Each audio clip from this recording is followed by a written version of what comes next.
Hey, I'm over here still watching Special and cracking up. I literally, because I hadn't seen it in like a year, and so I just was watching it at 1.5 speed, maybe Uh-huh. like 5 minutes before this.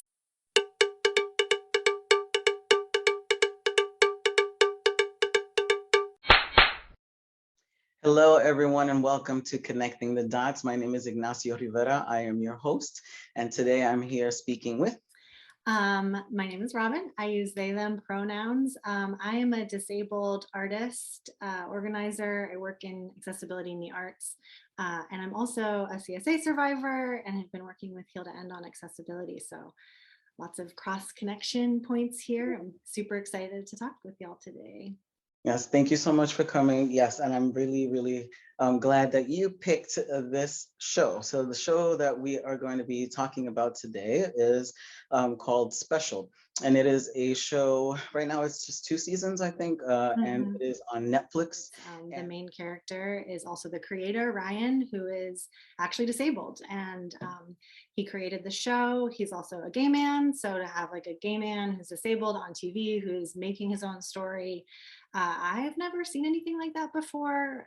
Disability in media is often atrociously horrible and offensive and stereotypical.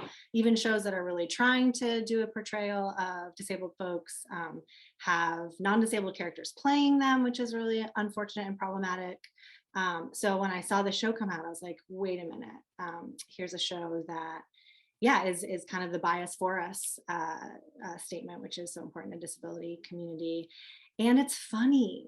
And Yeah. I was like, oh God, like so much of the show, I feel like does this kind of disability 101 stuff of like teaching us little nuggets of things that Mhm. non-disabled people might not know about disability, but in really fun ways. And I was like, if I could just have everyone watch this and I didn't have to say like, this one thing is inaccessible, let me like tell you off, and it's just funny. So and it's a lot about relationships, it's about sexuality, but um not just about sexuality, but his relationships with his mother, his friends, himself. So I was really impressed that they dive into that too, because disabled people having sex on TV is like, Oh yeah. yeah, yeah, yes. I love the show. You got me hooked. I had it on my list, but it was just I got like 10,000 things on my list. But you pushed it to the front, and I'm so glad that I watched it. And we this is a part of this is a part of our youth segment as well. Although I feel like the main character Ryan, or the person this is about, is I think 26, right? 26 or 27, Yeah, yeah. Mhm. still considered a young person, and also the dynamics, I think, in terms of the youngness, the young factor, in terms of the the relationship between the mother and him, and how what that looks like for the mother to be the caretaker, and then the son, and then what happens when he's actually growing up, right? Mm. So that's the beauty of this show. So I know that there were a couple of things that we wanted to concentrate on, but I guess relationships in general. I think this is a great show talking about there's several different relationship factors, right? So there's Ryan and his mother. There is Ryan and potential people in his life, love interests, or sexual interests, and his new best friend, who I love, Mhm. Olivia. She's so funny. Um, and what else? And also the potential relationship with his mother's new people coming into her life, Right. right? So it's all an adjustments, right? I think that's what they kind of concentrate on, this adjustment Mm. to this growth. But in that, they really unfold in a funny way Yeah. just how fucked up people are around disability Yes, and the things yes. people say, right? Oh my God. Yeah. And the boundaries too. I was like, the way that they talk about struggling with boundaries and trying Mhm. to have more boundaries. I think, like you said about, he's, I don't know, 26 is maybe old youth, quote unquote, but so many of the things that happen in his life we might assume would happen when someone's in their late teens or early 20s, like he's still living with his mom, his first job is an unpaid internship, the way he's treated is very juvenile and infantilized. You know, the idea of the really codependent relationship with his mom, just like a lot of things that as disabled folks are often treated as being much younger, losing his virginity, which is I know something we wanted to talk about, but yeah, it was so clear to me. And I don't think I even knew he was technically 26. And when you said that, I was like, that fits, but doesn't fit with what my idea of like him being quote unquote younger, or, you know, when we get to these life mile markers and what that means differently for a disabled person. Yeah, absolutely, because I kept on I was wondering, how old is he? How old is he? Until they started talking about it. And it is about this, it's such a interesting, well, maybe interesting is not the right word, but it's something to think about when you think about this, like this intersection of like, where does the mother and him like end and begin? Yeah. Right, in that very deep connection, right, and codependency, because it's totally codependent on each other. I mean, I totally understand that.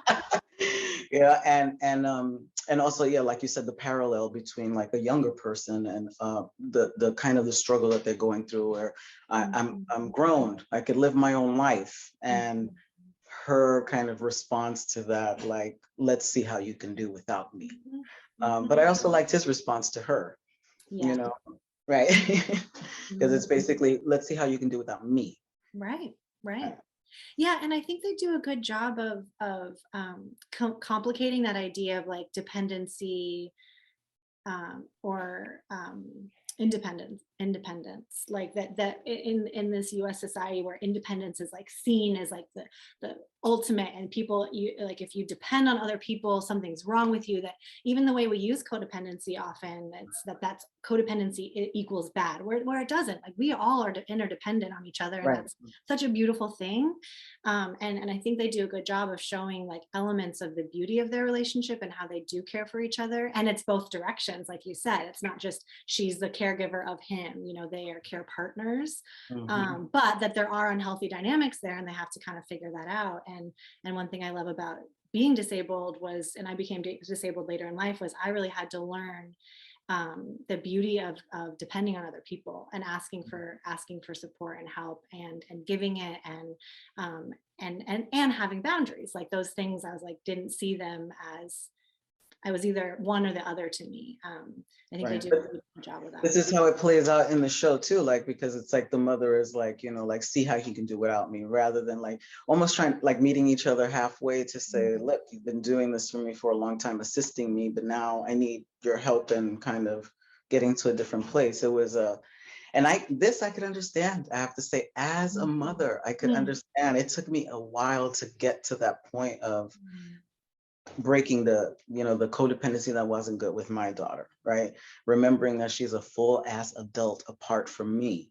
But it makes me think of the ways in which we create family and relationships, and the role of the mother is made so that you have no other identity. Everything is put into that. And so it makes it so that your child is, it's like you're mine, and everything that happens, I'm a part of, and when it's time to kind of leave the nest or, grow up in different ways, it becomes really difficult, because it's almost like, this is me, not you. And that was really hard, that was really hard to get to and say, oh my God, I got so used to doing all this stuff. I need to back off and just witness.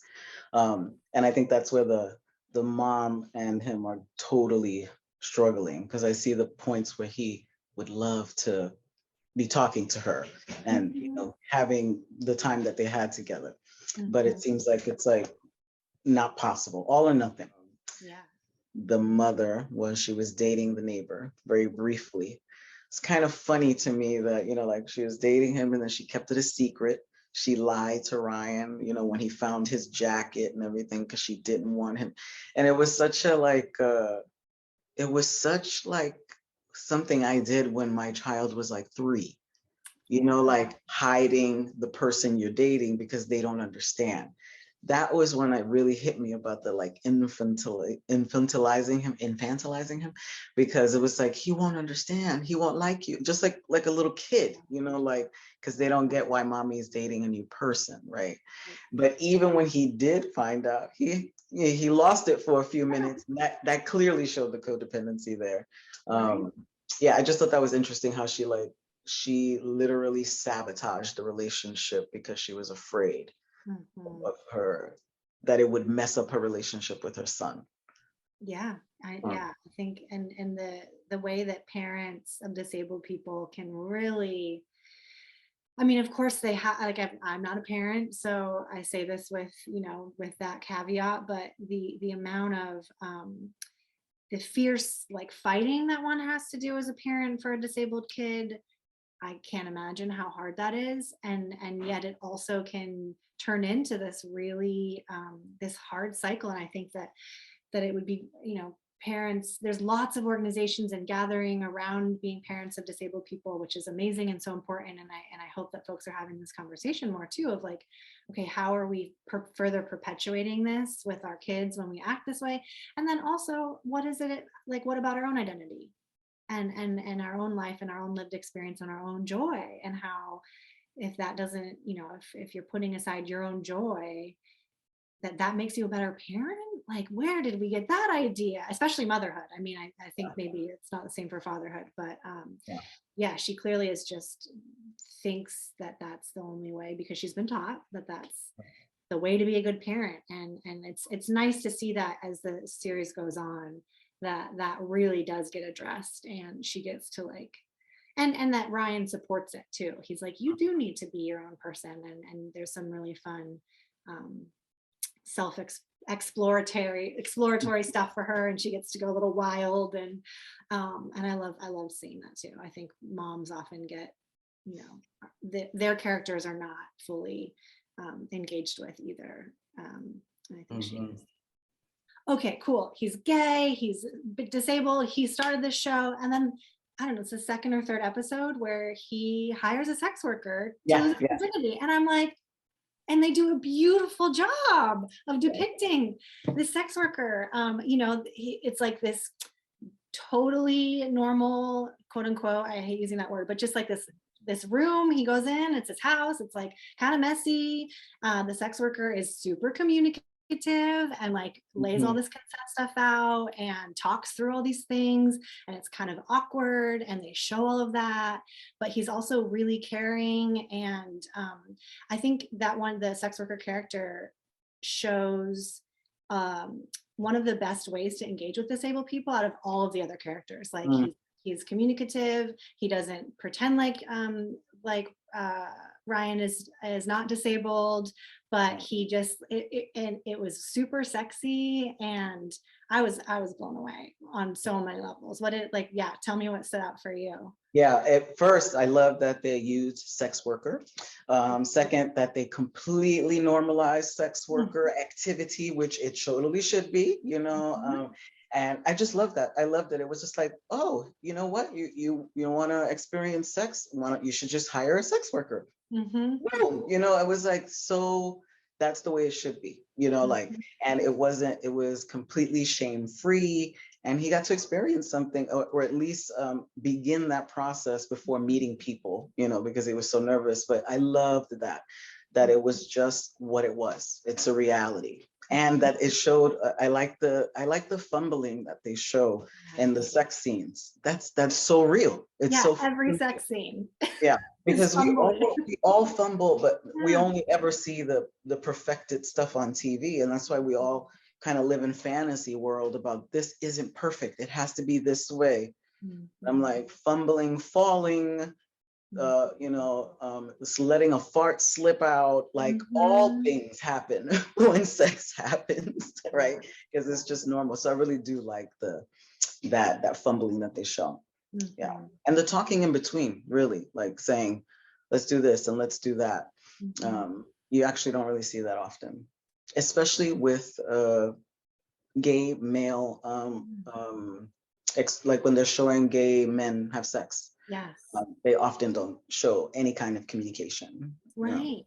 Yeah. Mhm. And like hyper masculine and Yes. sexualized in this way that's like really aggressive, which is harmful. And it's, yeah, they do such a sweet, um, sweet humor and like you said, fumbly, and and it's slow too in this way that I really enjoyed. I mean, yeah, I could the sex scenes throughout the whole show. They keep that too. It's not just like, okay, he has his first experience with sex with a sex worker and it's like this, but then everything else is just like, woo, I got it figured out, or it's all like, Right. it just stays being funky. And each time he has a new partner too, because every time you have a new partner, you need to communicate, and that makes it really obvious. And I think it shows like one of the benefits of being disabled is you have to communicate about this, especially this person, his character. He needs to communicate about his body in order to physically be in the positions that feel safe for him. And it's not always easy. It's complicated, but I think that if we all kind of got pushed more towards that and really had to do that, we would all benefit from it. Mm, Um, yeah. yeah. So let's get into at least the two guys. So the first guy is Tanner, right? Mm. Tanner is the person who has a boyfriend. They have an open relationship. They met at a bar and they're having a good time together. So there's Tanner, and then Mhm. other guy, which we will call Fetish Guy. Yes, he does not deserve a name. He can just Yeah. be, we can fetishize him with just not naming him.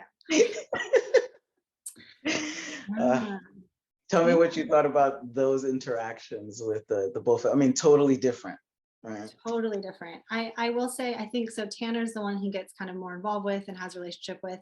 I do think, just a side note, there's quite a lot of other themes this show tries to really address that I think it fumbles a little bit more with, like Mhm. open relationships. There was some cringy moments for me. Fat phobia. There was also some cringy moments for me, and we can talk about that more later. But yeah, with Tanner, they really hit it off. It's really genuine, and you really see Ryan start this relationship that's based on flirtation and sexual interest and humor and playfulness and really honesty and getting to know each other in the beginning. And I think it's really sweet. And they don't talk much about Ryan's disability. I think there's a few moments where um, which comes up a lot in the show. There's just these like little nuggets of like, this design element in society is not accessible. And so just Ryan going throughout his day will encounter, a condom wrapper or a booth at a table, or a dance move where he's like, these things are inaccessible for me. So I like that they do show that, these little nuggets of inaccessible societal design. But yeah, with Tanner, they have these tiny little moments of like, can't do that thing. Um, but don't really go into more of like what that means to Ryan.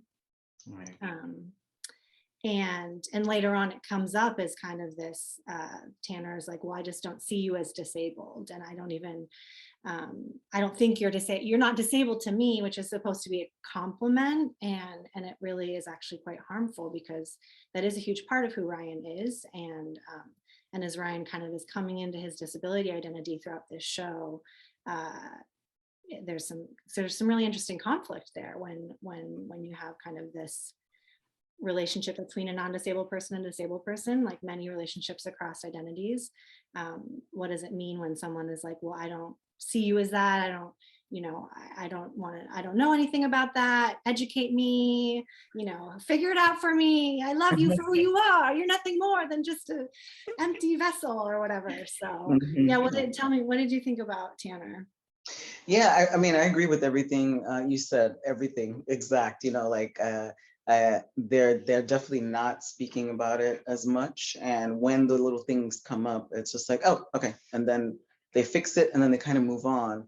Mhm. And I think that I can think back, way back, when I was, in the presence of someone who is disabled, and it's almost a thing where you're trying too hard because you're thinking about it too hard. You're trying Yeah. to not make it the focal point so that it is not a thing, but it is a thing. And so that's what I've learned, right? It's like you're trying to be nice to not make it the focal point, but actually that is their life. And so you can't make that decision. And I think that maybe Tanner is like in this thing. And also by saying, I don't see you as disabled, like you said, as a compliment, as the, I see you totally normal and this isn't a problem for me. And that there, I think that's the big problem, because even using that word, this isn't a problem for me, I think that the reality is when you are with someone who has a disability, there are communications and adjustments that you make, whether you decide to accept them or not. But you cannot say, you know, this isn't a problem for me, because many things that you won't even consider now, ever consider, will come up. So you have no knowledge of that, right? It's like, let's see if I can say this word. It's an invisibilizing of Absolutely. their existence, right? And even the trauma that he must go through every fucking day by explaining all of the things, right? Right. And that he doesn't want to have to do that in his relationship. And yeah, is kind of asking for Tanner to take on more, and like, I need you to educate yourself. Come on. Like, Yes. Yeah. And then I think it's a really good kind of, that's like one thing that happens a lot in disabled relationships. And then the other one, which with Mr. Fetishizing, is so heartbreaking and like skin crawling. He meets this you know, super like white, muscly, masculine, kind of gray fox gay man in a bar. They really set it up to be like, ooh, he's kind of unquote, quote unquote, like out of his league. And Ryan's like, ooh, why are you interested in me? And pretty quickly, you know, they go on a date, and this guy is really plugged into his disability. He reads Ryan's writing about it. He's because Ryan's working as a blogger and talking about his disability openly. And so at first you're like, oh cool, this guy like gets it, this is so great, someone who understands disability. But then right away, as soon as they get in a sexual situation, he starts talking about his scars being sexy, which you're like, okay, cool, scars can be sexy. And then he's like, oh, I really love disabled guys, and I think you're the fact that you wore leg braces is hot. And you can just see Ryan like crumble inside, and it's like, oh, Yeah. I'm not a person to you. I'm literally just a disabled body. And the piece that really even took it to another level for me was they're having sex, and Ryan's disassociating. You can see him just like disassociating, checking out. And this guy like turns his face to look at him. He's like, look at me, like I'm right here with you. Like, don't, you know, like I'm right here. In this language that's kind of like consenty, like grounding, but is so manipulative and so harmful and violent. And I was like so glad that they showed that language can be turned around and used in this really twisted way. I thought it was really, really powerful. It was that was actually a tough scene for me, even though, you know, like because of the obvious disassociation, you know, and that, you know, like I've experienced that on a variety of levels, like, you know, even being you know, a woman at one time, just basically being breasts and a vagina, Yeah. right? How certain men just viewed you as something to fuck. And then, you know, being trans, sometimes trans people get fetishized, being a person of color, dating white people. And I remember those moments where it was like, you really think you're giving me a compliment? Ugh. And what you're doing is making me feel like a piece of shit. Like you're making me feel so low. And I really love that they did show that, because it's like a scene that's layered in that he is a young person just starting to experience sex and all the emotions around that, and dating and all that excitement, right? And then he gets to, you know, he's experiencing this thing that who knows if he could even probably name at the moment. Like, I know he felt horrible right after it happened. He wanted this guy to leave. I could feel it, you know? And it's like, these are the moments when we start to, you know, date and relate to people in other ways, like all the newness of it and what could potentially happen, right? That the ways in which we can feel and not have words for them. But what can we do about it, right? Because I think that sometimes we engage in sex, we feel something and we just don't know what to say, and then we kind of let it go. Just kind of leave it alone. And I think here, for me, I'm always talking about, sex is not, should not be seen solely as a private thing.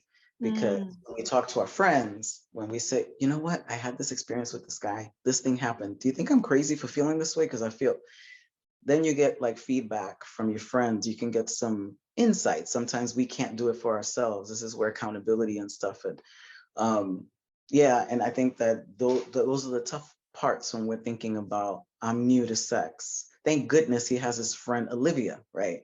So usually, who do you talk to about these private things and something that possibly traumatized you, right? So I'm glad that that it showed his discomfort, but also the way he wanted to get him out, like to show we have to examine this a little deeper, you know? Yeah, and that he doesn't, he doesn't have another date with him or anything.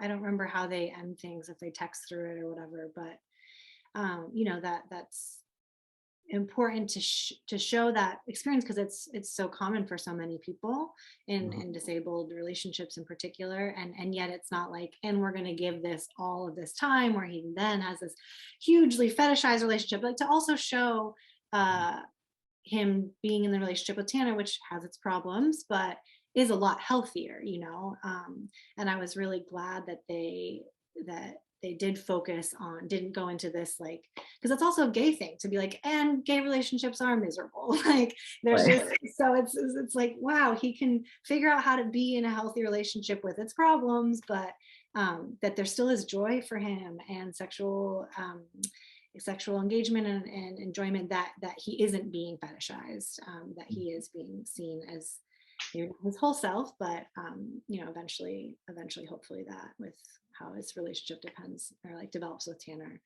Yeah, it's shitty to be seen as one thing. Like I always say, that's like the one-dimensional. We are not one-dimensional. Like it's like he is not this disabled person. That's all he is. He's a writer. He's he's funny. He's a son. He's this. There's so many things, right? But when you focus on the thing, like you're exotic, you're disabled, whatever the case, because you can be fetishized for anything, really. I think the bottom line is that they don't like you. There's a thing. You become a thing, and that feels really shitty. It feels really, really shitty. Yeah. I'm curious for you, another like theme that comes along through is their workplace and working at this blog called Woke, and what you thought of the way that they kind of make fun of quote unquote woke culture and play with these identity politics. Like there was moments that I thought I don't know, I'm just curious what you thought about that setting. I thought it was really, I thought they were trying to make it comical, because I actually think maybe the reality was really much more shittier than that. So like the boss lady, I forget her name. I think her name is Olivia. Olivia, right. And Kim is the best friend, right? Okay, I was like, right, Kim is the best friend, right. So Olivia, like her character, she is such an asshole. She's she's has internalized like fat phobia. She has, she's fat phobic. She's mean to everyone. She belittles everyone, all of the things. And she only uses people for, ratings for the blog. So I thought that they just used the show as more of a comical, like landing strip for all the buzzing to happen, because he has his beard, which is Kim, his homegirl, and then they have something to kiki about, which is the stupid boss lady who's an asshole. But I also think that the relationship that he has with Kim is super important and part of that job, because she is not a sex interest. They don't have a codependent relationship. She's a genuine friend that met him and they just clicked immediately. She doesn't want anything from him, and vice versa. And I think learning something from each other, you know, because she has a lot of issues around, like, she's not even worth a relationship, you know, she has self stuff that she has to work out. And so I think together, that connection or the work environment is actually helping him navigate bigger things. All right. Yeah. How did you see it? Maybe I'm missing something No, there. I think you're spot on. I think I maybe they just make a lot of jokes that I was like, are you poking fun at like social justice spaces in a way that's like insider, like we should kind of make fun of each other, or is it this? I don't know. So I'm glad that you're like, that's just the environment they created to have all these other things happen. I think it makes sense. And also the like, I think this does happen, this kind of capitalizing off of people's identities and trauma for like clickbait culture. And they're kind of, Yeah. you know, throwing that out there. But with when you bring up Kim too, I think, yeah, I'm glad you brought their relationship up, because I thought that was beautiful, as like centering a friendship in a TV show, which is not often. It's like the romantic relationship becomes like the main character. Right. And I would love to talk about like the fat phobia and engaging with that in the show, because within disability community and fat community, there's often some really amazing allyship and like cross solidarity work, and a lot of similar things that come up for disabled and fat folks and folks who are both fat and disabled. And there was moments where I was like, oh, you guys are so close. Like